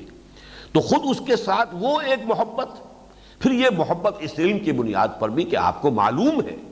یہ ہو سکتا ہے کہ پورا کا پورا معاملہ، جیسا کہ ہم جو ہے جانتے ہیں کہ انبیاء کے علم کا معاملہ جو ہے وہ ہمارے محدود پیمانوں سے اس کو ناپا تولا نہیں جا سکتا. حضور کے علم میں ہو کہ اصل یہی ہے اور تحویل ہونی ہے، بس صرف ایک انتظار کی کیفیت ہے. تو یہ دونوں چیزیں، دونوں امکانات موجود ہیں کہ جس کی بنا پر بار بار آپ کی نگاہ اٹھتی تھی کہ کب وہ حکم آئے، کب فیصلہ آئے، کب اللہ کی طرف سے آیات نازل ہو اور ہم اپنا رخ جو ہے مسجد حرام کی طرف کر دیں۔ قد نرى تقلب وجهك في السماء فلنولينك قبلة ترضاها، اس میں بھی بڑی عنایت ہے، جو آپ کو پسند ہے، جس سے آپ راضی ہیں۔ فول وجهك شطر المسجد الحرام، تو اب پھیر دیجئے اپنے چہرے کو مسجد حرام کے رخ پر۔ وحیث ما کنتم، اور یہ صرف محمد کے لیے نہیں ہے حکم، اے امت صلی اللہ علیہ وسلم، اے امت محمد، فمن حیث ما کنتم فولوا وجوہکم شطرہ، اب یہ مستقل ہے ابد الآباد تک کے لیے، جہاں کہیں بھی تم ہو، مشرق میں ہو، مغرب میں ہو، شمال میں ہو، جنوب میں ہو، ایشیا میں ہو، یورپ میں ہو، امریکہ میں ہو، کہیں ہو، اپنا رخ تمہیں کرنا ہے اسی مسجد حرام کی طرف۔ وَإِنَّ الَّذِينَ أُوتُوا الْكِتَابَ لَيَعْلَمُونَ أَنَّهُ الْحَقُّ مِنْ رَبِّهِمْ، اس پر میں بار بار حوالہ دے چکا ہوں، مولانا فرائی رحمۃ اللہ علیہ کی کتاب الرأی الصحیح فی من هو الذبیح، اور جس کا ترجمہ کیا مولانا اصلاحی صاحب نے، ذبیح کون ہے کے عنوان سے وہ چھپی تھی کتاب، اب بھی کہیں مل سکتی ہے۔ اس میں ثابت کر دیا ہے کہ تورات سے بھی یہی پتہ چلتا ہے کہ اصل قدیم قبلہ یہی ہے۔ قرآن تو صراحت سے کہتا ہے ان اول بیت وضع للناس للذی ببکۃ مبارکا وہدی للعالمین، تو پہلا گھر ہے جو بنا ہے، لہذا ہمیشہ سے قبلہ وہی ہے، قبلہ اول وہی ہے۔ یہ ہمارے ہاں قبلہ اول جو ہے کہہ دیا جاتا ہے کبھی مسجد اقصیٰ کو، یہ بات غلط ہے۔ مسجد اقصیٰ کہہ لیجئے، یروشلم کہہ لیجئے، جو بھی ہیکل سلیمانی کہیے، ٹیمپل آف سولومن، اس کی تو تعبیر ہوئی ہے حضرت ابراہیم علیہ السلام کے بعد کم سے کم 600 سال کے بعد۔ تو یہ تو معاملہ یوں سمجھیے کہ بہت ہی بعد کی شے ہے۔ تو حضرت ابراہیم بھی معمار ثانی ہے اس کعبے کے۔ یہ کعبہ کا تو میں نے جیسا کہ وضاحت سے عرض کر چکا ہوں، حضرت آدم اور حضرت شیس وہ باپ بیٹا در حقیقت اس کے اصل معمار اول ہیں۔ حضرت ابراہیم اور حضرت اسماعیل یہ باپ بیٹا اس کے معمار ثانی ہیں۔ تو یہ کہ اہل کتاب اس سے واقف ہیں، ان کے علماء جانتے تھے۔ وہ جب وہ اپنا جو وہ صحرا کے اندر جب صحرا نوردی کر رہے تھے صحرائے تیہ میں، تب بھی اپنا خیمہ جو عبادت گاہ قربان گاہ کا خیمہ ایسے لگاتے تھے کہ اس کا رخ جو ہے وہ جنوب کی طرف ہوتا تھا، خانہ کعبہ کی طرف ہوتا تھا۔ اور حضرت موسیٰ کے تذکرے میں قرآن مجید سے جو ہمیں ثبوت ملتا ہے وَجْعَلُوا بُيُوتَكُمْ قِبْلَةً، اپنے گھر ہی قبلہ رخ بنا لو۔ تو مسجدیں تو نہیں بنا سکتے، آل فرعون جو ہے وہ تمہارے لیے رکاوٹ بنیں گے، رکاوٹ ڈالیں گے، اپنے گھر ہی قبلہ رخ بناؤ۔ لیکن بہرحال نماز قائم رکھو، چاہے گھروں کے اندر کرو۔ جیسے حضور بہت عرصے تک مکے میں وہ دار ارقم کے اندر نماز ادا کرتے رہے باجماعت مسلمانوں کے ساتھ، خانہ کعبہ میں آ کے نماز ادا کرنا ممکن نہیں تھا۔ بہرحال اس کو ذہن میں رکھیے کہ یہ لوگ خوب جانتے ہیں کہ یہ حق ہے، انہ الحق من ربہم وما اللہ بغافل عما یعملون، یعنی یہ جو مخالفانہ پروپیگنڈا کر رہے ہیں، جو طوفان انہوں نے اٹھا دیا ہے، اللہ کو خوب معلوم ہے، وہ بھی جانتے ہیں کہ اصل حقیقت یہی ہے، اصل قبلہ یہی ہے، قدیم قبلہ یہی ہے۔ یہ تو عارضی تھا ایک قبلہ کے جو بنا تھا یروشلم کا، لیکن یہ کہ یہ اب اگر وہ اس کی مخالفت کر رہے ہیں، جانتے بوجھتے کر رہے ہیں، تو اللہ تعالیٰ ان کی ان تمام حرکتوں سے ناواقف نہیں ہے۔ وَلَئِنْ أَتَيْتَ الَّذِينَ أُوتُوا الْكِتَابَ بِكُلِّ آیَةٍ مَا تَبِعُوا قِبْلَتَكَ، اور اے نبی چاہے آپ تمام دلائل پیش کر دیں ان اہل کتاب کو جن کو کتاب دی گئی تھی، تمام نشانیاں پیش کر دیں، یہ آپ کے قبلے کی پیروی کرنے والے نہیں ہیں۔ یہ ہم پہلے بھی پڑھ چکے ہیں، آیت آ چکی ہے لن ترضى عنك اليهود ولا النصارى حتى تتبع ملتهم۔ اے نبی آپ کتنی ہی پیمپرنگ فرما لیں، کتنی ہی ان کے ساتھ جو ہے وہ مدارات کا رویہ اختیار کر لیں، یہ کبھی راضی نہیں ہوں گے یہ یہود اور نصارہ آپ سے، جب تک کہ آپ ان کی ملت کی پیروی نہیں کریں گے، ان کے تابع نہیں ہوں گے، نہیں مانیں گے۔ وہی بات یہاں ہے وَلَئِنْ أَتَيْتَ الَّذِينَ أُوتُوا الْكِتَابَ بِكُلِّ آیَةٍ مَا تَبِعُوا قِبْلَتَكَ وَمَا أَنْتَ بِتَابِعٍ قِبْلَتَهُمْ، اور نہ ہی آپ ہیں پیروی کرنے والے ان کے قبلے کی۔ کیوں؟ اس لیے کہ یہ حق آپ کے اوپر اللہ تعالیٰ کی طرف سے منکشف ہو چکا، اللہ کا حکم آ چکا، اب آپ اس کی پیروی کرنا آپ کے لیے کوئی امکان نہیں۔ وَمَا بَعْضُهُمْ بِتَابِعٍ قِبْلَةَ بَعْضٍ، اور نہ وہ ایک دوسرے کے، ان میں سے بعض پیروی کرنے والے ہیں بعض کے قبلے کی۔ اس کی وضاحت میں پہلے کر چکا ہوں کہ اگرچہ یروشلم شہر کی حیثیت سے اور ہیکل سلیمانی اس عمارت کی حیثیت سے یہود اور نصارہ دونوں کے لیے متبرک تھا، لیکن یہ ہے کہ اس کے بھی شرقی اور غربی کونے کے اندر ان کے قبلے کا اختلاف تھا، کیونکہ حضرت مریم نے جو اعتکاف کیا تھا مکاناً شرقیہ، اور وہاں پر جو ہے ان کا جو معاملہ ہوا ہے فرشتے کے ساتھ جو سورہ مریم کے اندر جس کا تذکرہ موجود ہے، لہذا عیسائی وہ شرقی گوشے کو اپنا قبلہ مانتے ہیں ہیکل کے، اور یہودی غربی کو جو اس کا گوشہ ہے اسے اپنا قبلہ مانتے ہیں۔ اب ظاہر بات ہے کہ دوسرے شہروں سے تو اس میں فرق نظر نہیں آئے گا، لیکن جب عین وہ ہیکل میں ہوں گے تب تو زمین و آسمان کا فرق ہو جائے گا نا۔ یہ جو معاملہ ہے کہ ہم خانہ کعبہ میں جب پہنچے ہوتے ہیں مسجد حرام میں تو سب کا رخ جو ہے وہ اسی بیت اللہ کی طرف ہے، سرکل ہے، ایک سرکل ہے، پھر دوسرا سرکل ہے، پھر تیسرا سرکل ہے جو، لیکن وہاں تو یہ نہیں ہوگا، یہودیوں کا رخ ہوگا غربی گوشے کی طرف جانب غرب، عیسائیوں کا رخ ہوگا شرقی گوشے کی طرف، تو عین ہیکل میں تو ان کے قبلے جدا ہو گئے۔ چاہے یورپ سے اگر کوئی وہ عبادت کریں گے تو یروشلم تو ایک ہی ڈائریکشن ہے، اس کے وہ ہیکل کا مشرق اور ہیکل کا مغرب، فاصلے سے تو اس میں کوئی فرق نظر نہیں آئے گا، لیکن عین جب ہیکل میں ہوں گے، اور ہیکل اب بننے والا ہے، بن کر رہے گا، یہ تھرڈ ٹیمپل اسے وہ کہتے ہیں، اب تھرڈ ٹیمپل اس کی کنسٹرکشن اب ہونے والی ہے۔ پہلا ٹیمپل وہ تھا کہ جو بنایا تھا حضرت سلیمان نے علیہ السلام، جس کو کہ پھر برباد کیا اور منہدم کیا اور ریز ٹو دی گراؤنڈ کی حد تک جو ہے وہ نبوکدنضر نے کیا۔ سیکنڈ ٹیمپل اس کے بعد پھر بنا ہے حضرت عزیر علیہ السلام کے زمانے میں، وہ سیکنڈ ٹیمپل تھا، اسے گرایا ٹائٹس رومی نے سن 70 عیسوی میں۔ اب یہ تھرڈ ٹیمپل ہوگا، سن 70 عیسوی سے لے کر 1924 برس ہو چکے ہیں، ان کا وہ ہیکل سلیمانی زمیں بوس ہے۔ اب تھرڈ ٹیمپل، اب جب اسرائیلی ریاست بن گئی، یروشلم پر قبضہ مستحکم ہو گیا، اب سارے عرب ممالک جو ہے ان سے صلح کر رہے ہیں، اب ان کے لیے کوئی رکاوٹ نہیں، وہ اب یروشلم کے اندر مسجد اقصیٰ وہ کسی بہانے سے گرا دیں گے، کوئی آرٹیفیشل زلزلہ لے آئیں گے، کوئی جنونی تھے انہوں نے آگ لگا دی، ہم کیا کریں؟ ایک جنونی تھا جس نے کہ مسجد خلیل میں گھس کر کتنے افراد کو جو ہے ہلاک کر دیا، شہید کر دیا، ایسے ہی کوئی جنونی آ گیا تھا، ایک مرتبہ پہلے آگ لگا دی تھی، کوئی فینیٹکس ہے، فنڈامنٹلسٹ ہے، انہوں نے یہ کام کر دیا، گرا دیا ہے، کوئی دھماکہ کر دیا ہے۔ بہرحال اس کے لیے بہانہ تراشنا کوئی مشکل کام نہیں ہے، وہ کام اب انہیں کرنا ہے، اور جہاں تک مجھے اندازہ ہے میکسیمم 2-2.5 سال کا وقفہ ہے اس میں، اس کے بعد یہ بالفعل کام ہونا ہے۔ Third temple is to be built, لیکن اس ٹیمپل میں جب جائیں گے یہودی اور عیسائی، اب ان کا اتحاد ہے اس وقت، وہاں ان کے قبلے کا فرق ہو جائے گا، اگرچہ فاصلے سے ان کا قبلہ ایک ہی ہے، یروشلم ایک ہی شہر ہے اور ٹیمپل آف سولومن جو ہے وہ ایک ہی عمارت ہوگی۔ وَلَئِنِ اتَّبَعْتَ أَهْوَاءَهُم مِّن بَعْدِ مَا جَاءَكَ مِنَ الْعِلْمِ إِنَّكَ إِذًا لَّمِنَ الظَّالِمِينَ، اور اے نبی اگر آپ نے ان کی خواہشات کی پیروی کی اس کے بعد کہ آپ کے پاس یہ العلم آ گیا ہے، ہمارا حکم آ گیا ہے، اب اگر آپ صرف ان کو راضی کرنے کے لیے، وہ جو میں نے عرض کیا کہ عین ممکن ہے کہ مصلحت حضور کے سامنے یہ رہی ہو، اور آپ کا اجتہاد اگر یہ تھا تو اس کا ایک امکانی جو ہے اس اجتہاد کی بنیاد یہ ہو سکتی ہے کہ یہودیوں کے ساتھ معاملہ ابھی ایسا کیا جائے کہ کوئی ڈائریکٹ کنفرنٹیشن ان سے شروع نہ ہو، اب اس کو پس منظر میں رکھیے۔ وَلَئِنِ اتَّبَعْتَ أَهْوَاءَهُم مِّن بَعْدِ مَا جَاءَكَ مِنَ الْعِلْمِ، اے نبی اگر آپ نے پیروی کی ان کی خواہشات کی اس کے بعد کہ جب کہ یہ العلم آپ کے پاس پہنچ چکا ہے، إِنَّكَ إِذًا لَّمِنَ الظَّالِمِينَ، تو پھر آپ خود ظالموں میں سے ہو جائیں گے، معاذ اللہ، اللہ کے حکم کی نافرمانی کریں گے۔ مصلحت اگر تھی بھی تو اس وقت تک کے لیے ٹھیک تھی جب تک کہ اللہ کی طرف سے حکم نہیں آیا، شراب کا پینا تھا اس وقت تک کے لیے کنڈول ہو جائے گا جب تک کہ اس کی آخری حرمت کا حکم نہیں آیا، اب اس کے بعد کوئی حکم اگر شراب پیتا ہے تو وہ مجرم ہے، وہ گناہ گار ہے، اسے اس کی سزا ملے گی۔ اس اعتبار سے اب یہ دیکھیے الفاظ سخت ہے، لیکن حضور کے ساتھ خطاب میں یہ الفاظ کی سختی کیوں آ رہی ہے؟ اصل مخاطب وہ مسلمان ہیں، اگر تمہیں اب ایمان ہے اللہ پر اور اگر تمہارا یقین ہے کہ محمد اللہ کے رسول ہے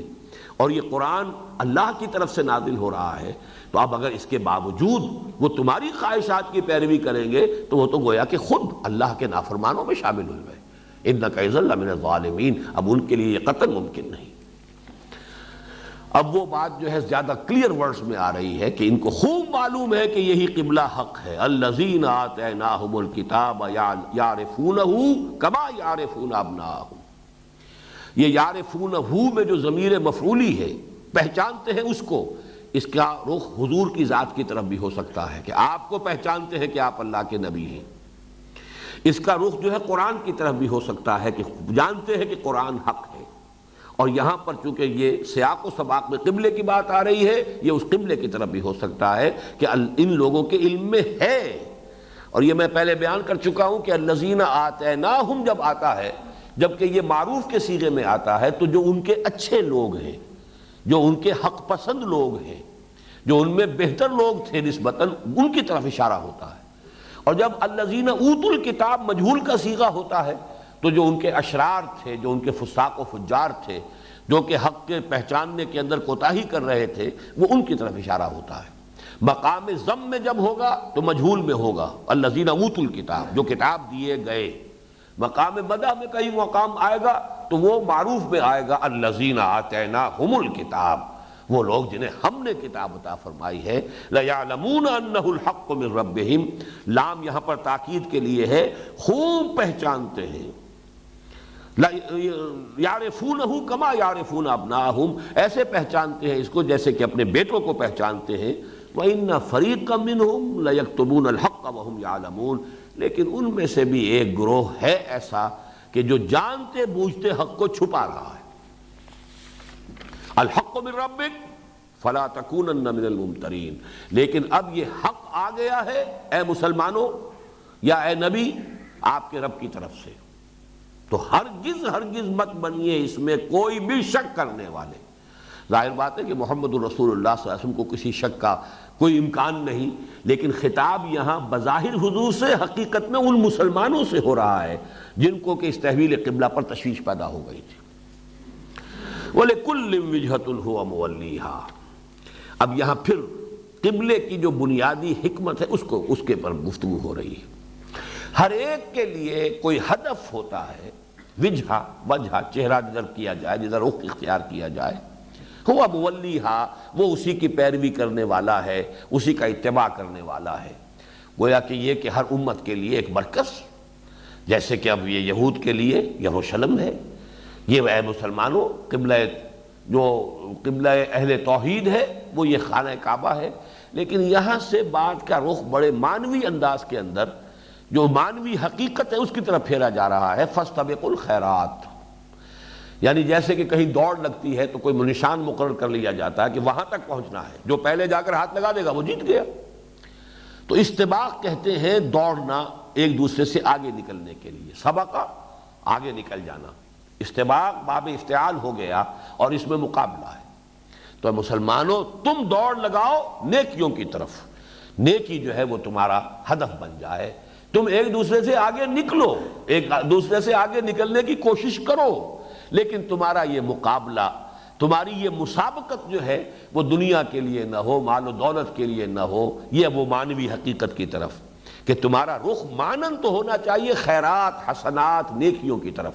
باقی یہ کہ ایک مادی اور ظاہری بھی قبلہ ہوتا ہے وہ اب تمہارے لیے طے ہو چکا، اور الوحی الہی نے اس کے لیے فیصلہ کر دیا ہمیشہ کے لیے، وہ خانہ کعبہ ہے۔ البتہ تمہارا معنوی قبلہ وہ تو نیکیاں، بھلائیاں، حسنات، تقوی، بر، یہ ہے جو در حقیقت تمہارا اصل قبلہ ہے، جس کی طرف کہ تمہیں دوڑ لگانی ہے، جس کی طرف بڑھنے میں ایک دوسرے سے مسابقت کرو اور مقابلہ کرو۔ اینما تکونوا یأت بکم اللہ جمیعا، پھر جہاں کہیں بھی تم ہوگے اللہ تعالیٰ تم سب کو لے آئے گا، جمع کر دے گا۔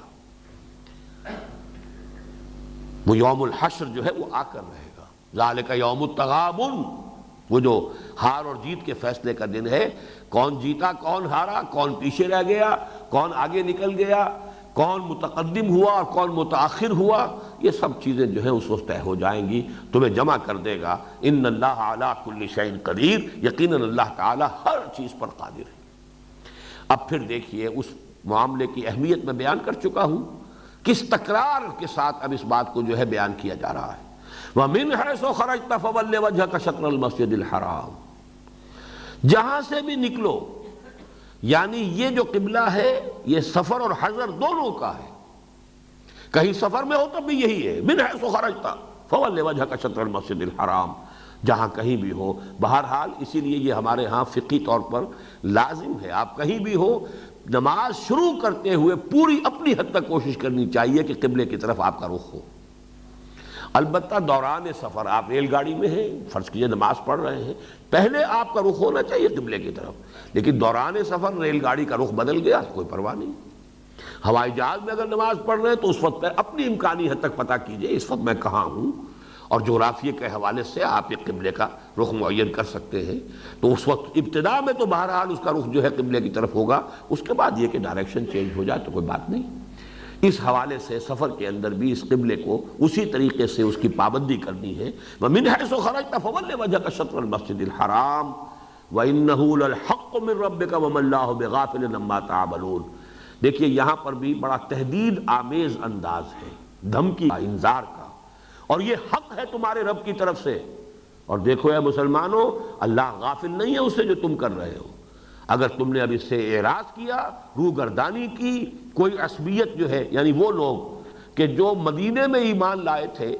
ان میں بس یہودی، تو ان کے دلوں میں تو عظمت ہے، پوری طریقے سے محبت اور عظمت ہے، وہ یروشلم کی ہے۔ لیکن جو مسلمان بھی، جو اوس اور خزرج کے لوگ، ان کے زیر اثر تھے، چونکہ وہ کلچر کے اعتبار سے، ثقافت کے اعتبار سے انہی کے تابع تھے۔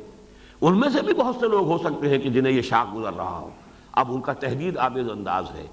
ابتدا میں صیغہ واحد کا، گویا کہ حضور سے گفتگو ہو رہی ہے، لیکن ظاہر بات ہے کہ حضور کے لیے تو اس کا کوئی امکان ہی نہیں، دونوں اعتبارات سے۔ ایک طرف آپ اللہ کے نبی ہیں، اللہ کا ہر حکم جو ہے انا اول المسلمین، دوسری طرف یہ کہ آپ کو تو طبعاً ظاہر بات ہے کہ خانہ کعبہ سے محبت ہے، لہذا یہاں اس کا کوئی امکان ہی نہیں کہ کسی بھی درجے میں تحویل قبلہ آپ پر شاق گزرے، بلکہ آپ تو اس کے منتظر تھے۔ قد نرى تقلب وجهك في السماء فلنولينك قبلة ترضاها۔ تو یہاں اصل میں ان کی طرف اشارہ ہے، وَمَا اللَّهُ بِغَافِلٍ عَمَّا تَعْمَلُونَ۔ اے مسلمانوں، جیسا کہ پہلے آیا تھا یہود کے بارے میں، وَمَا اللَّهُ بِغَافِلٍ عَمَّا يَعْمَلُونَ، وہاں یعملون تھا صیغہ غائب کا، اور یہاں آ گیا وَمَا اللَّهُ بِغَافِلٍ عَمَّا تَعْمَلُونَ۔ اب یہاں مسلمانوں سے خطاب ہے۔ اگر کسی درجے میں کسی مسلمان کو یہ گراں گزر رہا تھا، یہ فیصلہ اللہ کا، یہ تحویل قبلہ جو ہے شاق گزر رہا تھا، تو گویا کہ ان کو تہدید کے انداز میں، دھمکی کے انداز میں، وَمَا اللَّهُ بِغَافِلٍ عَمَّا تَعْمَلُونَ، جو کچھ تم کر رہے ہو اللہ اس سے ناواقف اور بے خبر نہیں۔ پھر دیکھیے وَمَنْ حَيْثُ خَرَجْتَ فَوَلِّ وَجْهَكَ شَطْرَ الْمَسْجِدِ الْحَرَامِ وَحَيْثُ مَا كُنْتُمْ فَوَلُّوا وُجُوهَكُمْ شَطْرَهُ، جہاں سے بھی تم نکلو پھیر دو اپنے رخ کو مسجد حرام کی طرف۔ اب فرض کیجئے آپ سفر تو کر رہے ہیں، جا رہے ہیں شمال کی طرف، نماز پڑھنی ہے تو جنوب کی طرف رخ کرنا پڑے گا۔ اب فرض کیجئے کہ ایک شخص جو ہے مکے سے جا رہا ہے اور وہ جا رہا ہے جدہ کی طرف، تو جدہ تو مغرب میں ہے،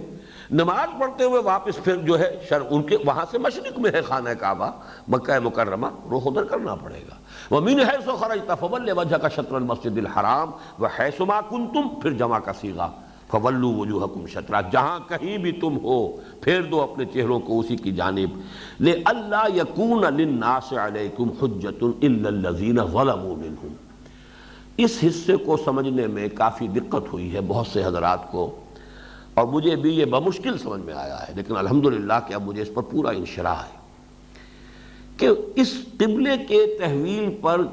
حجت کیسے قائم ہو سکتی تھی مسلمانوں پر، کدھر سے حجت قائم ہوتی؟ حجت کا اگر تحویل نہ کرتے، لِأَلَّا يَكُونَ لِلنَّاسِ عَلَيْكُمْ حُجَّةٌ، اس تحویل قبلہ سے در حقیقت اللہ نے تمہیں ایک الزام سے بچا لیا ہے۔ یہ الزام کدھر سے آ سکتا تھا؟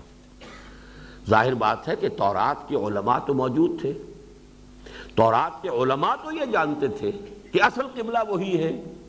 اگر محمد الرسول اللہ صلی اللہ علیہ وسلم اسے اختیار نہ کرتے، اللہ نے وہی قبلہ مسلمانوں کے لیے مقرر نہ کیا ہوتا، تو یہ الزام ہوتا مسلمانوں کے اوپر کہ تم نے کسی مصلحت کی وجہ سے،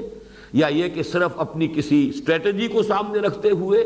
تم نے اصل جو حق ہے اس کو چھپایا اور اصل حق کی پیروی نہیں کی، بلکہ لوگوں کی جو بھی سینسٹیوٹیز ہیں ان کو اتنی اہمیت دی کہ تم نے حق سے اعراض کیا۔ میں اس کی ایک مثال آپ کو دیتا ہوں۔ ہمارے ملک میں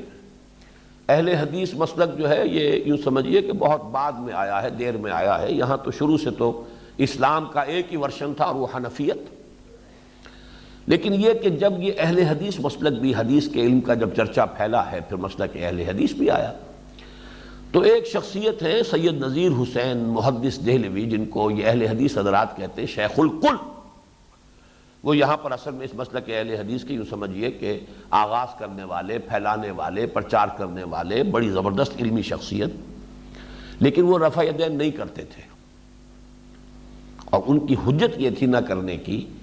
کہ خام خواہ یہ شے اتنی ضروری نہیں ہے کہ جس کی وجہ سے فتنہ کھڑا کیا جائے، مسلمان چونک جائیں گے، کیونکہ اس ملک میں تو وہی ایک حنفی نماز ہی لوگ جانتے ہیں، اس سے اور کسی نماز سے کوئی ملک ایسا ہو جس میں کوئی شافعی بھی آباد ہو، کوئی حنبلی بھی آباد ہو، کوئی اور بھی آباد ہو، تب تو لوگوں کو مختلف شکلیں جو ہے نمازوں کی معلوم ہیں، تو کوئی نہ کوئی ان کا جو ہے وہ دل بھی کشادہ ہے، ذہن بھی کشادہ ہے۔ یہاں تو ایک ہی نماز سے واقف ہے، اس سے ذرا روگردانی ہو گئی تو فتنہ کھڑا ہو جائے گا، لوگ آپ کی بات ہی نہیں سنیں گے۔ اس مصلحت کی وجہ سے وہ رفع یدین نہیں کرتے تھے قائل ہونے کے باوجود، چنانچہ یہ مسلک شاہ ولی اللہ سے چلا آ رہا ہے، انہوں نے لکھا ہے رفع یدین کرنے والا نہ کرنے والے سے بہتر ہے،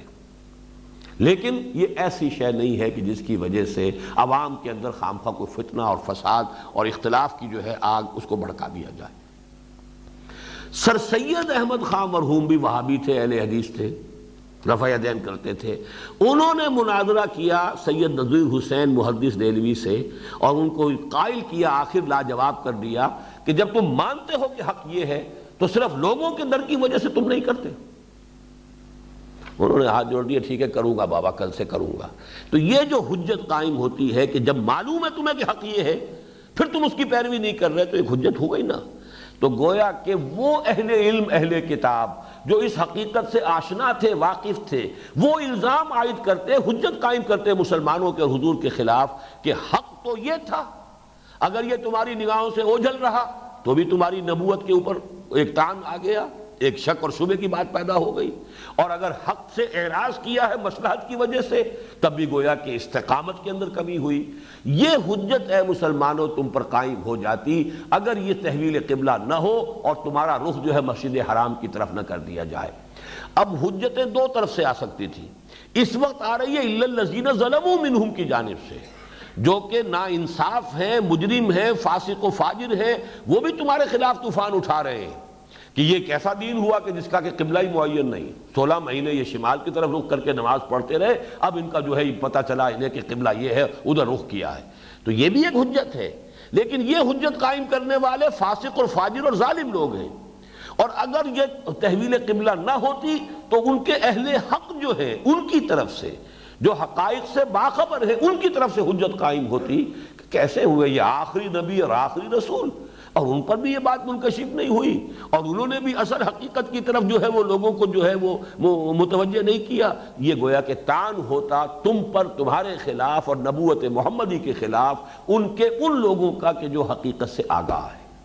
لے اللہ، یہ ہم نے حکم اس لیے دیا، قبلے کی یہ تحویل اس لیے کر دی، لے اللہ یکون للناس علیکم حجت، تاکہ لوگوں کو تمہارے خلاف کوئی حجت ان کو باقی نہ رہے، تم پر اعتراض کرنے کے لیے کوئی بنیاد ان کے پاس باقی نہ رہے۔ الا الذین ظلموا منہم، ہاں رہ گئے دوسرے لوگ جو ظالم ہیں، فاسق ہیں، فاجر ہیں، اور وہ بے پرکی اڑانے والے ہیں، جن کا کوئی اعتبار نہیں، جن کی کوئی ثقاہت نہیں، جن کا کوئی جو ہے معاشرے کے اندر بھی ظاہر بات ہے کہ لوگ جانتے ہیں کہ کون کیا ہے، ان کی بات کی پرواہ نہ کرو، ان باتوں کو تو نظر انداز کر دو۔ لیکن یہ کہ اگر یہ قبلے کی طرف، اگر بیت المسجد حرام کی طرف یہ تحویل قبلہ نہ کی جاتی تو ان کے اہل حق کی طرف سے تمہارے خلاف حجت قائم ہوتی۔ فلا تخشوہم واخشونی، تو اب وہ جو ظالم ہیں ان کے لوگ فاسق اور فاجر ہیں، ان سے مسلمانوں تم بالکل نہ گھبراؤ، مت ڈرو، واخشونی، خشیت اختیار کرو میری، خوف ہونا چاہیے میری پکڑ کا، میرے محاسبے کا۔ وَلِأُتِمَّ نِعْمَتِي عَلَيْكُمْ، اور یہ در حقیقت تحویل قبلہ اب اس اتمام نعمت کے لیے ہے جو تم پر ہونے والا ہے۔ تمہیں اب یہ یہاں گویا کہ جو ابتدا میں مضمون آیا تھا کہ یہ تحویل قبلہ علامت ہے تحویل امامت کی، جس منصب امامت پر نسل ابراہیمی کی وہ شاخ فائز رہی ہے 2000 برس تک، در حقیقت تحویل قبلہ اس بات کی علامت ہے کہ اب اس منصب پر تم فائز کیے جا رہے ہو، تمہارا یہ جو مرکز ہے روحانی اور دینی وہ اب اہل توحید کا ہمیشہ کے لیے اب یہ ہے کہ جو مرکز ہوگا اور قبلہ رہے گا، اور یہ در حقیقت وَلِأُتِمَّ نِعْمَتِي عَلَيْكُمْ، تاکہ میں اپنی نعمت کا تم پر اتمام فرماؤں، نعمت ہدایت کا اتمام ہو، نور ہدایت جو ہے تم پر کاملتاً اتار دیا جائے، شریعت کی تکمیل ہو جائے، دین کی تکمیل ہو جائے۔ یوں نوٹ کیجئے کہ وہ آیت کے جو پھر نازل ہوئی ہے تقریباً 8 سال بعد، کہ جو سورہ مائدہ میں ہے الَّيَوْمَ أَكْمَلْتُ لَكُمْ دِينَكُمْ وَأَتْمَمْتُ عَلَيْكُمْ نِعْمَتِي وَرَضِيتُ لَكُمُ الْإِسْلَامَ دِينًا، آج کے دن میں نے تم پر اپنے دین کی تکمیل کر دی، اپنی نعمت کا اتمام فرما دیا، اب تمہارے لیے ہمیشہ ہمیش کے لیے اسلام کو دین کی حیثیت سے پسند کر لیا، ایکنالج کر لیا، ریکگنائز کر لیا، رضیت لکم الاسلام دینا۔ تو یہ اتمام نعمت کے لیے در حقیقت، اور جس منصب پر تم فائز کیے جا رہے ہو ہمیشہ کے لیے، شہادت علی الناس کا وہ فریضہ جو در حقیقت محمد رسول اللہ کا ہے صلی اللہ علیہ وسلم، اس لیے کہ تمام انسانوں کی طرف نبی اور رسول بنا کر بھیجے گئے ہیں محمد صلی اللہ علیہ وسلم، لیکن ہماری حکمت یہ ہوئی کہ انہوں نے حجت قائم کر دی تم پر، دین کی تبلیغ کا حق ادا کر دیا تم پر، اپنے قول سے بھی اپنے عمل سے بھی، اور نہ صرف انفرادی بلکہ اجتماعی سطح پر بھی دین کو قائم کر کے اس کا ایک نمونہ جو ہے دکھا دیا۔ اب یہی کام تمہیں کرنا ہے ہمیشہ ہمیش کے لیے، قیامت تک کے لیے، پوری نوع انسانی کے ضمن میں، وَلِأُتِمَّ نِعْمَتِي عَلَيْكُمْ وَلَعَلَّكُمْ تَهْتَدُونَ، اور تاکہ تم پورے طور پر ہدایت یافتہ ہو جاؤ۔ کبھی کبھی فعل جو ہے وہ اس کا اپنے انتہائی مفہوم، تاکہ تمہاری ہدایت کامل ہو جائے، تم اپنی اصل منزل مقصود اور منزل مراد تک پہنچ جاؤ۔ اور ہدایت جیسا کہ میں نے بار بار عرض کیا ہے، ہدایت کوئی راستہ بتا دینا بھی اس کا مفہوم ہے، راستہ پہ چلانا بھی مفہوم ہے، اور منزل تک پہنچا دینا بھی اس کا مفہوم ہے۔ وَلَعَلَّكُمْ تَهْتَدُونَ، اور تاکہ تم ہدایت تامہ اور ہدایت کاملہ سے سرفراز ہو جاؤ۔ اب پھر دیکھیے کما آیا، جیسے وہاں فرمایا تھا كَذَلِكَ جَعَلْنَاكُمْ أُمَّةً وَسَطًا لِتَكُونُوا شُهَدَاءَ عَلَى النَّاسِ، یہ کاف گویا کہ ایک تشبیہ کے لیے آ رہا، کس لیے کہ یہ جو قبلے کی تحویل اب ہونے والی ہے، سَيَقُولُ السُّفَهَاءُ مِنَ النَّاسِ مَا وَلَّاهُمْ عَنْ قِبْلَتِهِمُ الَّتِي كَانُوا عَلَيْهَا قُلْ لِلَّهِ الْمَشْرِقُ وَالْمَغْرِبُ يَهْدِي مَن يَشَاءُ إِلَىٰ صِرَاطٍ مُسْتَقِيمٍ وَكَذَلِكَ جَعَلْنَاكُمْ، اس کے ساتھ جوڑ ملائیے كَمَا أَرْسَلْنَا فِيكُمْ، جیسے کہ ہم نے بھیج دیا ہے تم میں، رسولا منکم، ایک رسول صلی اللہ علیہ وسلم تم ہی میں سے، یتلو علیکم آیاتنا۔ اب یہ در حقیقت جوڑ ملا لیجئے، یہ چونکہ میں نے 4 رکوعوں کو مضمون کے اعتبار سے ایک وحدت قرار دیا، تحویلی 4 رکوع۔ پہلا اس کا رکوع 15واں ہے، جس میں وہ دعا آئی ہے حضرت ابراہیم حضرت اسماعیل علیہ السلام کی، ربنا وابعث فیہم رسولا منہم یتلو علیہم آیاتک ویعلمہم الکتاب والحکمت ویزکیہم۔ پروردگار، ہماری جو نسل یہاں آباد ہو رہی ہے، پروردگار اس میں اپنا ایک رسول مبعوث کی جو ہو انہی میں سے، اجنبیت کا کوئی پردہ حائل نہ ہو، انہی میں سے ہو، اور وہ انہیں تیری آیات سنائے، اور انہیں کتاب اور حکمت کی تعلیم دے، اور انہیں ان کا تزکیہ کرے۔ اب اس دعا کا یہ ظہور ہو گیا کہ در حقیقت بعثت محمدی صلی اللہ علیہ وسلم، دعائے ابراہیم و اسماعیل جو ہے اس کی منظوری اور اس کا جو ہے اس کا ظہور عالم واقعہ میں ہو رہا ہے۔ کما ارسلنا فیکم رسولا منکم، جیسے کہ ہم نے بھیج دیا ایک رسول تم میں، تم ہی میں سے، یتلو علیکم آیاتنا، تمہیں پڑھ کر سناتا ہے ہماری آیات، وَيُزَكِّيكُمْ، اور تمہارا تزکیہ کرتا ہے۔ ویسے تو یہ بات کئی مرتبہ جو ہے بیان میں آ چکی ہے، لیکن یہاں پھر چونکہ اب یہ مقام ہے، نوٹ کر لیجئے، اس دعا کے الفاظ میں جو ترتیب ہے اور یہ اجابت دعا کے لیے جو آیت آئی ہے اس میں جو ترتیب ہے اس میں تھوڑا سا فرق ہے۔ وہاں تزکیہ آخری شے ہے، یہاں تزکیہ نمبر 2 ہے، اور آخری شے تعلیم حکمت ہے۔ یہ آپ دیکھ رہے ہوں گے ہماری آج کل یہاں ایک خصوصی تنظیم اسلامی کی تربیت گاہ ہو رہی ہے، تعلیم حکمت، مسائل حکمت، یہ مسائل تصوف، یہ تیرا بیان غالب، تجھے ہم ولی سمجھتے جو نہ بادہ خار ہوتا۔ تو یہ نوٹ کیجئے کہ یہ تصوف اور فلسفہ جو اصل میں فکر انسانی اور ذہن انسانی کی جو بلند ترین منزلیں ہیں وہ در حقیقت ان سطحوں پر زیر بحث آتی ہیں۔ وہ مسائل حکمت آج ہم خاص طور پر ان دنوں میں ان کے بارے میں کچھ گفتگو کر رہے ہیں۔ تو اصل نوٹ یہ کیجئے کہ 3 جگہ قرآن مجید میں جب یہ مضمون آیا ہے اللہ تعالیٰ کی طرف سے، تو تینوں جگہ پر حکمت آخر میں آیا ہے، جیسا کہ یہاں ہے وَيُعَلِّمُهُمُ الْكِتَابَ وَالْحِكْمَةَ۔ اگرچہ حضرت ابراہیم، حضرت اسماعیل نے اس کو آخری شے رکھا ہے، تزکیہ کو، اور یہی بات آج بھی آپ فرق محسوس کریں گے۔ ہمارے ہاں جو عام طور پر تصوف کے حلقے ہیں، ان کے ہاں اصل مطلوب و مقصود شے جو ہے وہ تزکیہ ہے، جبکہ اصل میں تزکیہ بنیاد ہے، جڑ ہے، وہ تو تمہید ہے، مقدمہ ہے۔ تزکیہ ہو گیا ہو تب علم مفید ہے۔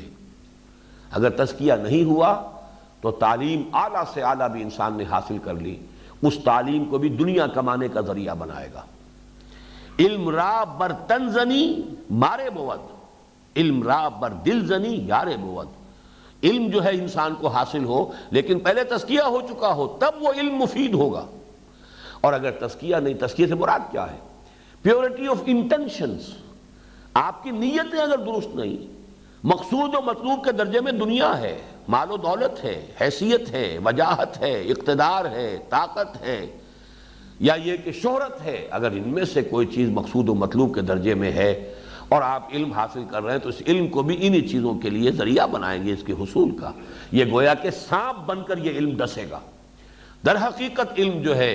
تزکیے کے بعد جو علم حاصل ہوا ہو، پیورٹی آف انٹینشنز، انما الاعمال بالنیات۔ اسی لیے تقریباً تمام محدثین نے جو مجموعے مرتب کیے احادیث کے، پہلے یہ حدیث لاتے ہیں متفق علیہ حضرت عمر رضی اللہ تعالی عنہ سے، حضور کا یہ قول مبارک، انما الاعمال بالنیات وانما لکل امرئ ما نوی، فمن كانت هجرته الى الله ورسوله فهجرته الى الله ورسوله، ومن كانت هجرته لدنيا يصيبها او امرأة ينكحها فهجرته الى ما هاجر اليه، متفق علیہ عن عمر بن الخطاب رضی اللہ تعالی عنہ۔ پہلی شے یہ ہے نیت درست ہو، مطلوب و مقصود صحیح ہو جائے، سوائے آخرت کی فلاح اور اللہ کی رضا کے مقصود کے درجے میں کوئی شے نہ رہے۔ اگر کوئی اور شے جو ہے وہ مقصود کے درجے میں ہے تو پھر وہ در حقیقت وہ سارا علم اور فضل اور ساری اس لیاقت اور فطانت اور ذہانت اور صلاحیت، یہ سب کے سب انسان کے لیے علم را بر تنزنی مارے بود، پھر یہ سانپ بنتا ہے، ڈستا ہے انسان کو۔ بہت بڑا علم تھا ابو الفضل اور فیضی کا، لیکن ان بدبختوں نے اس علم سے جو فائدہ اٹھایا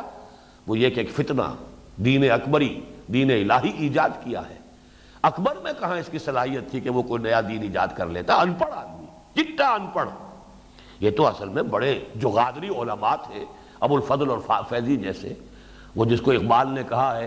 کہ وہ فقیہ شہر جو ہے وہ لغت قارو ہے لغت ہائے حجازی کا، تو لغت ہائے حجازی کا اتنا بڑا قارون تھا وہ کہ اس نے بے نقط تفسیر لکھ دی پورے قرآن مجید کی۔ یعنی یہ کہ جو الفابیٹ کی تختی ہے اس میں سے نقطے والا کوئی حرف نہیں آیا، کوئی لفظ جس میں نقطے والا حرف شامل ہو پوری تفسیر میں نہیں آیا۔ اور اس کی تفسیر پر، اس کے علم کے اوپر بھی جو گرفت تھی وہ اتنی تھی کہ اس کی اس تفسیر کے اوپر کوئی اعتراض نہیں ہوا۔ بعد میں وہی ذہانت، وہی فطانت، وہی لیاقت استعمال ہوئی، کاہے کے لیے؟ وہ دین اکبری کی تدوین، دین الہی کی تدوین۔ یہی معاملہ ہوا حکیم نور الدین، بہت بڑا عالم، اہل حدیث عالم، جتنا اس نے سفر کیا ہے پورے ہندوستان میں، جہاں کہیں اسے معلوم ہوا کہ کوئی بڑا محدث ہے وہاں جا کر اس سے علم حدیث حاصل کیا، جہاں معلوم ہوا کوئی بڑا منطقی اور فلسفی ہے وہاں جا کر اس نے منطق اور فلسفہ سیکھا۔ لیکن وہ علم کام کہاں آیا؟ یہ غلام احمد قادیانی کی نبوت کے فروغ میں۔ بلکہ اصل میں تو در حقیقت یہ سارا فتنہ جو ہے تصنیف حکیم نور الدین کی۔ وہ جو شعر آج ہم نے پڑھا تھا اپنے اسی تربیتی پروگرام میں، چرخ میں کب یہ سلیقہ ہے ستمگاری کا، کوئی معشوق ہے اس پردہ زنگاری میں، چرخ کو کب یہ سلیقہ ہے ستمگاری میں، تو نہ اکبر کو اس کا کوئی سلیقہ ہو سکتا تھا اور نہ غلام احمد قادیانی کو۔ اصل میں وہاں بھی وہ علماء تھے چوٹی کے، ابو الفضل اور فیضی، اور یہاں بھی بہت بڑا عالم دین حکیم نور الدین۔ تو فتنے تو وہاں سے اٹھتے۔ تو اگر تزکیہ نہیں ہے تو در حقیقت یہ سارا علم و فضل جو ہے یہ غلط رخ پر انسان کو لے جائے گا۔ تو اصل میں صحیح تر کہہ لیجئے یا بہتر ترتیب یہ ہے، اور اصل شے جو ہے آخری شے، اس سے بھی ویلیوز کا تعین ہوتا ہے، حکمت دانائی یہ بلند ترین شے ہے، لہذا اس کو بھی اپنی ویلیوز سسٹم کے اندر معین کر لیجئے۔ اسی لیے سورہ بقرہ ہی کے اندر وہ آیت آ جائے گی، یؤت الحکمۃ من یشاء ومن یؤت الحکمۃ فقد اوتی خیرا کثیرا۔ اللہ جس کو چاہتا ہے حکمت عطا فرماتا ہے، اور جسے حکمت عطا ہو گئی اسے تو خیر کثیر عطا ہو گیا۔ کما ارسلنا فیکم رسولا منکم یتلو علیکم آیاتنا ویزکیکم ویعلمکم الکتاب والحکمہ وَيُعَلِّمُكُم مَّا لَمْ تَكُونُوا تَعْلَمُونَ، اور تمہیں سکھاتا ہے، تعلیم دیتا ہے ان چیزوں کی جو تم نہیں جانتے تھے۔ ظاہر بات ہے کہ اس سے پہلے، اور یہی مضمون پھر آگے چل کر آیا ہے سورہ آل عمران میں جب یہ آیت آئی اور سورہ جمعہ میں جب یہ آیت آئی، وَإِن كَانُوا مِن قَبْلُ لَفِي ضَلَالٍ مُّبِينٍ، اس سے پہلے تو یقیناً وہ کھلی گمراہی میں تھے۔ لقد من اللہ علی المؤمنین اذ بعث فیہم رسولا من انفسہم یتلو علیہم آیاتہ ویزکیہم ویعلمہم الکتاب والحکمہ وإن كانوا من قبل لفی ضلال مبین هو الذی بعث فی الامیین رسولا منہم یتلو علیہم آیاتہ ویزکیہم ویعلمہم الکتاب والحکمہ وإن كانوا من قبل لفی ضلال مبین۔ وہی بات یہاں کہی، ویعلمکم ما لم تکونوا تعلمون فاذکرونی اذکرکم۔ دیکھیے یہ اگر ذرا سا بھی کلام کا کچھ تھوڑا سا اسلوب کی انڈرسٹینڈنگ ہو جائے، یہ در حقیقت خاتمہ کلام کا انداز ہے۔ کسی بحث کو کلوز کیا جا رہا ہو، کہیں آ کر کسی چیز کو آخر میں اس بحث کو ختم کیا جا رہا ہو، فَاذْكُرُونِي أَذْكُرْكُمْ، یہ خاتمہ کلام ہے۔ پس تم مجھے یاد رکھو، میں تمہیں یاد رکھوں گا۔ بہت اہم بات ہے یہ جو مذاکرہ باہمی ہے، تذاکر باہمی ہے، یہ در حقیقت اہم ہے اس اعتبار سے کہ یہ بائی لیٹرل ریلیشن شپ جو ہے اللہ کے اور بندے کے مابین، اس کا ایک عظیم مظہر یہ بھی ہے۔ تم اللہ کی طرف آؤ گے، اللہ تمہاری طرف آئے گا۔ تم اللہ سے اعراض کر لو گے، اللہ بھی اپنی عنایتیں اور شفقتیں تم سے وہ دور کر دے گا، اپنا رخ پھیر لے گا۔ تم توبہ کرو گے، پلٹو گے، اللہ بھی رجوع کرے گا۔ تم معصیت سے توبہ کرو گے، تواب، کل بنی آدم توابون خطاؤون وخیر الخطائین التوابون، اور اللہ بھی ان اللہ تواب الرحیم، وہ بھی تواب، تم بھی تواب۔